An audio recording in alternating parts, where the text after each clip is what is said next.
रिसाले में खुश आमदीद सभिनी ॿुधंदड़नि खे सिक भरियो सलाम। अर्ज़ु आहे कि असांजे चैनल खे लाइक करियो, सब्सक्राइब करियो, कमेंट सेक्शन में पंहिंजी राय जो इज़हार ज़रूरु कंदा। वीडियो सुठी लॻी त पंहिंजे दोस्तनि खे ज़रूरु शेयर कंदा। शुक्रिया।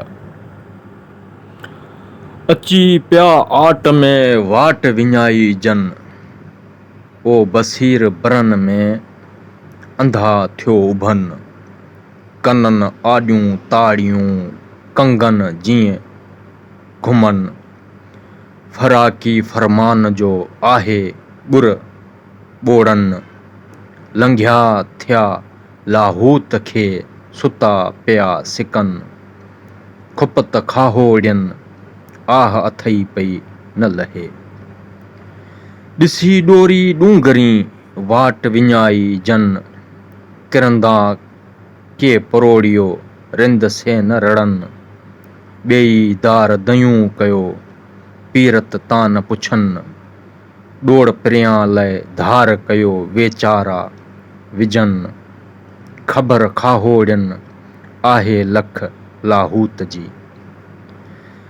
कपेरी में पेर कंहिं पातो पिरीं, जियां मंझण माढ़ही सजण तियां सेर। अन भूं संदो भेर कूड़न मंझां को लहे।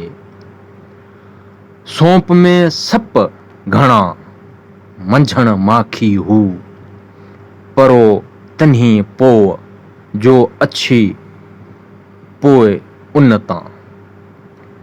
ॾोरी ॾोरी ॾेह माउ खाहोड़ी आया, मैं पेरीं खेह कह ॼाणा कंहिं पार जी। झंगल हलिया से न भुलिया राह हलिया फुरजन। ओझड़ से न पवन ॿेई जिन्ही छॾियो। झंगल आहीड़नि खे भणन कयो रोवंदो। न कुता न कूड़कूं चढ़ियो उभो चवंदो। हॾ ई न हूंदो इन्हा पोइ आलम में। वरसा सुञी वेढ़ जंहिंमें सॼण हेकड़ो, सो माॻई फेर जिते कूड़ कमाणी ही। कारी रात अछो ॾींहुं ये सिफ़तां नूर, जिते पिरीं हज़ूर तिते रंग न रूप कर।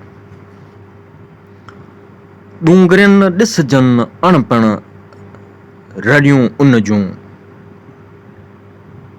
ॾोथीड़ा ॾथ खे अराड़ां अचनि। खेमा खाहोड़ियुनि अॼु न उन्ही भेणी।